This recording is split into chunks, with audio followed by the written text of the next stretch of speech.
Parlons-en, les amis, après ce Midi Express, c'est important. Des révélations de supporters de l'Olympique de Marseille qui dénoncent des billets illégaux, un stade trop plein à 70-75 000 personnes au lieu des 60 000 annoncés. Truc de fou. Parce que dans les virages, il y aurait, d'après eux, alors, sous couvert d'anonymat avec des voix déguisées, des stadiers qui laissent des supporters entrer et les supporters leur filent 70-80 euros. Les stadiers se voient ensuite avec les virages pour se répartir l'argent. On a donc des virages pleins avec des tribunes, avec du monde dans les escaliers, partout, et un bazar total. Regardez ces déclarations faites donc sur France Bleu Provence en exclusivité par des supporters anonymes. Et je vous dirai ce que j'en pense juste après au niveau l'intérêt de sortir ce type d'infos et comment c'est pour tout d'un coup, avant le match de Benfica, ça sort et quel est le but, l'intérêt. Le stagiaire il laisse passer comme ça, par le côté où il y a les tourniquets, et on rentre. Et après, voilà, arrivant en haut des escaliers, on passe juste le contrôle, les fouilles. Et après, tout droit, on nous ouvre les portes et on rentre dans le virage. Donc les supporters sont quand même fouillés. Ah oui, fouiller quand même, ça, on est obligé. Mais voilà, pour rentrer, on ouvre la porte et voilà. Donc en général, le stagiaire peut prendre 60-70 euros par personne, tout en liquide. Et après, c'est les revendeurs, ils s'arrangent avec le chef des stagiaires ou les stagiaires directement. Et ça, c'est multiplié par combien? Ah, ça peut être 1000, 2000, voire plus sur les gros matchs par virage. Si on voit les images, on voit bien qu'il n'y a plus d'espace dans les virages. On respire pas, on est tous collés, mais il fait chaud. Mais bon, c'est pas grave, hein, c'est pour l'OM.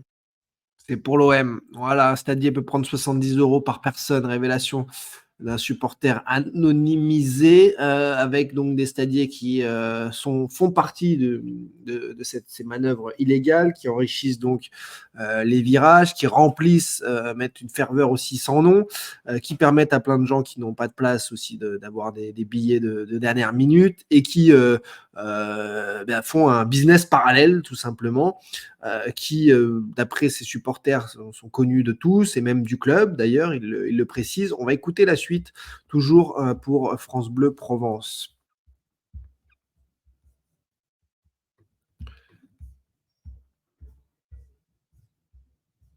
Enfin, on connaît un petit peu les revendeurs qui le font, mais à peu près tous, de toute façon, devant le stade le font. Donc, ils se connaissent entre eux et ils le font directement. Est-ce que vous pensez que l'OM est informé de ça? Oui, parce qu'ils le voient bien que dans le virage, c'est plus plein que la capacité du stade entière. Donc oui, ils sont au courant, mais ça les arrange aussi. Bah, ça fait de la visibilité, le stade est toujours plein, donc c'est toujours mieux. Moi, ça me choque pas, enfin, tant qu'on est tous là pour l'OM, mais voilà.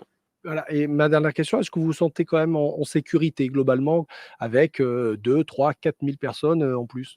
Non, bah, après, on se rappelle tous de Fouillagne, mais maintenant, voilà, le stade, il est bien fait. Je pense que voilà, il y a pas trop de risques. On fait pas attention, on chante, et on saute et on fait même pas attention. Alors, ces révélations de Voilà, et supporters ma dernière question. qui dit moi ça me choque pas. Tant qu'on est tous là pour l'OM, mais Tant mieux, on est tous là pour l'OM. Moi, je comprends pas. Déjà, le premier truc, c'est comment un supporter peut venir à ce point dénoncer des manœuvres illégales dans un média en s'anonymisant, tout en disant bah, nous, de toute façon, on est là pour l'OM, ça me choque pas. Mais si ça te choque pas, pourquoi tu vas dénoncer tout ça dans les médias?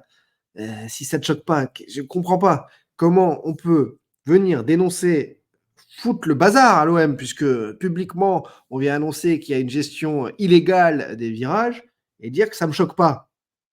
Et en plus, le gars en profite du système puisqu'il explique que lui, il y va donc régulièrement prendre ses billets illégaux.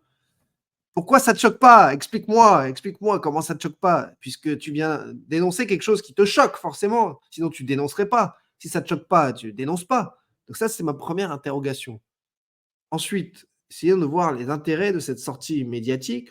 France Bleu, n'importe quel autre média, les supporters viennent vous voir, en voulant rester anonyme pour dénoncer ça. Oui, tu informes, tu fais ton travail. Mais pourquoi maintenant? Pourquoi à nouveau sur un truc qui est récurrent, connu, visiblement, on dit que c'est connu du club dans cet article de France Bleu Provence. Pourquoi maintenant? Est-ce que l'intérêt, encore une fois, vis-à-vis de l'officialisation du rachat qui pointe le bout de son nez, ce n'est pas de satisfaire, rassurer les acheteurs par rapport à la volonté qu'ils ont, j'ai déjà expliqué maintes fois, d'avoir une bonne image, d'avoir de la sécurité, et de ne pas avoir de problème de malversation autour de ce club. Est-ce que, du coup, au moins, on met les pieds dans le plat avant, comme ça on montre que les problèmes ils sont identifiés, ils sont combattus publiquement, voilà, et on envoie des messages aux acheteurs qui ont déjà négocié le club depuis un moment, ça s'est été déjà révélé, et donc ils vont officialiser le deal. Est-ce que ce ne serait pas ça l'importance, l'intérêt de ce type de sortie médiatique? Pointer du doigt, encore une fois, certains groupes de supporters et certains supporters qui bénéficient de largesse comme ces billets illégaux. Est-ce que c'est ça qui ne serait pas l'intérêt de ce type de sortie médiatique? Il faut toujours chercher le pourquoi du comment ces infos tombent dans les médias à tel moment. Et là, ça me paraît le plus probable possible, puisque la question de sécurité n'existe pas vraiment tant le stade est conçu pour absorber tous ces chocs, pour recevoir autant de monde, etc. Il n'y a pas de vrai problème de sécurité. Qu'un supporter en plus arrive à dire « moi ça ne me choque pas », mais il dénonce le truc, ça n'a aucun sens. Ça n'a aucun sens. On est tous là pour le moi, ok. Mais de la même façon, quand même, on montre du doigt un fonctionnement illégal. Et ça permettra et permettrait donc au nouveau consortium qui arrive et aux acheteurs de dire attendez, nous, on va changer ces choses-là. Ça a été pointé du doigt avant qu'on arrive officiellement. Il faut, nous, on ne tolère pas ça. Donc, on va changer le fonctionnement.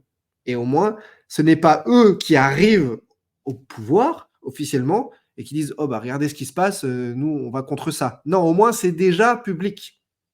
À mon avis, c'est ça l'intérêt d'une telle médiatisation de cette affaire. Voilà. Pour Massilia 66, non, il voulait se rendre intéressant. Ouais, tu te rends intéressant si tu te montres. Là, il est anonymisé. Voilà, le timing me pose question. 13zo qui nous dit tout est vrai, je l'ai vécu, mais on paye personne. Les stadiers le font souvent gratuitement. Ah ouais, donc tu rentres au stade gratos. Toi, tu as eu ton témoignage, c'est que tu as eu ton. J'allais te dire, bah, viens, monte en direct, viens nous expliquer. Mais bon, le but, apparemment, c'est pas de se montrer quand on explique ça. Mais toi, si c'est gratuit, donc c'est carrément gratuit. Bon, ok, ça, c'est encore autre chose. On n'est même plus sur de la billetterie illégale. Là, on est sur de l'entrée gratuite. Ça fait longtemps que ça existe. Ça fait 20 ans que ça existe. Je l'ai vécu il y a 20 ans, dit Lucho. Et ben, c'est pour ça que je te dis que là, il n'y a rien de nouveau. C'est mis sur la place publique exprès parce qu'il y a une volonté de faire savoir à ceux qui officialisera le rachat que ce problème est pris à bras-le-corps, qu'il est connu et que ce n'est pas nouveau. Voilà. À mon avis, c'est l'importance de cette sortie médiatique. Pour MVP Kush qui nous dit il dénonce pas le supporter, il se vante. Ouais, mais alors pourquoi il nous dit que justement lui ça le choque pas? Donc c'est juste pour. Mais encore une fois, se vanter, généralement tu t'affiches, tu montres ta tête, tu es fier. Là, je ne vois pas se vanter à visage couvert. Pourquoi sortir ça maintenant? Donc j'ai un petit peu répondu.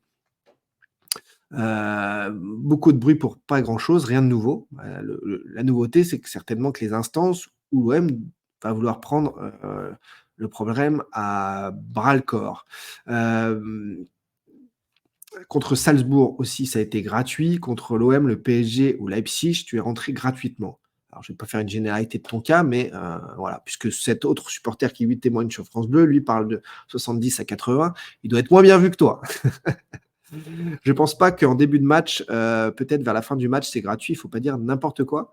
Donc, expliquez-vous entre vous. Il y a Nadom qui nous dit moi j'ai 38 ans, je suis rentré gratuit avec mon père dès mes 6 ans. Voilà, bon bah. Ça fait donc 32 ans que tu rentres gratuit parfois au stade. C'est exceptionnel. Qu'est-ce qu'on a d'autre? Il manque 1000 billets. Les 1000 billets sont ressortis. On est rentré 1000 de plus. Ok, Attic, j'ai pas tout compris. Le stade mérite 100 000 places. Oui, si c'est pour faire rentrer 120 000, 20 000 de plus, après, Crimi, ça va être le bazar. Qu'est-ce qu'on a d'autre? Est-ce qu'on parle de l'absence de McCourt à la veille d'un grand match? L'absence de McCourt est depuis maintenant presque 2 ans, tout simplement parce que ce n'est plus son souci et que tout file vers une officialisation de session et que lui aussi l'attend sans problème. Il faut faire un stade de 150 000. Eh ben, on aura 200 000 du coup dans le stade. Il faut être Marseillais payer pour le vivre, c'est tout, aucun intérêt d'inventer. Mais oui, bien sûr que je te crois, hein, j'ai aucun souci avec ton récit relaté, il est de la même valeur que ce qui a été relaté à France Bleu Provence, et ça veut dire qu'il y a aussi des gens qui rentrent gratuitement, d'autres qui payent 70 à 80 euros, et qu'il y a plusieurs façons de faire. Nadom qui nous dit: quand j'étais enfant, mon père achetait des places en virage, je demandais si on pouvait aller en quart de virage car j'étais bébé et ça fonctionnait. Ok, c'était un peu voilà, à l'ancienne, quoi. Ça... Après, il y a 32 ans, ça arrivait dans beaucoup de stades, hein, des enveloppes de 15 places qui étaient distribuées à l'entrée du stade, et c'était beaucoup plus folklorique. Aujourd'hui, les sociétés vous le savez, de flicage, de pas mal de choses, c'est pour ça que c'est un peu plus étonnant. Voilà, il y a 32 ans, honnêtement, Nad, je comprends que ça s'arrange beaucoup plus facilement. C'était une autre époque, une autre façon de faire. Thibaut, hors sujet, Guendouzi, quoi Guendouzi, quoi? Pourrait revenir à l'OM la saison prochaine? Je n'ai aucune idée du type de contrat qui a été fait pour le sortir de l'OM.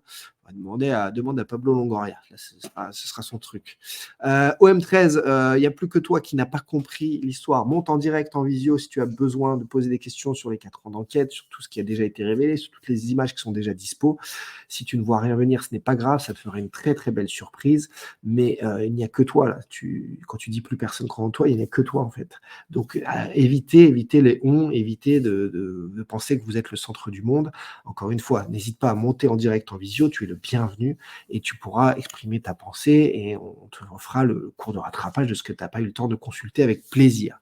Mocourt pourrait-il rentrer gratuitement? Pourquoi il ne vient pas, lui? C'est vrai, GG, ça pourrait être une solution facile. Ouais, un petit sweat à capuche et ça rentre.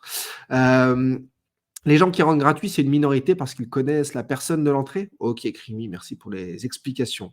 Mais bien sûr, Juju Luna, on sera en direct mardi, mercredi, jeudi, vendredi. Mais je l'ai déjà dit, toute la semaine Dash Foot, calqué sur le calendrier européen de cette semaine. Régalade, Juju Luna. Mais en effet, si McCourt payait sa place, ce serait un peu embêtant pour un propriétaire. Tu mets de l'argent, tu en perds, 500, 600, plus de 600 millions d'euros sur 7 ans. Ce serait quand même très embêtant. Alors après, on ne va pas rentrer dans les détails économiques, mais un homme d'affaires qui perd de l'argent, qui a des dettes, qui fait des emprunts, des prêts, parfois le coût d'un emprunt te permet de gagner de l'argent, à la différence de si tu avais sorti l'argent. C'est une logique économique qui peut perdre le commun des mortels, mais c'est la réalité des hommes d'affaires. Voilà. Qu'est-ce qu'on a d'autre comme message? Mibo qui nous dit: est-ce que le conflit au Moyen-Orient ne risque pas de retarder la vente? On n'en est pas là, cher ami, il n'y a pas encore de guerre mondiale. Puis on a déjà répondu à ça tout à l'heure dans l'émission. Let's get ready to rumble! Non c'è la merde.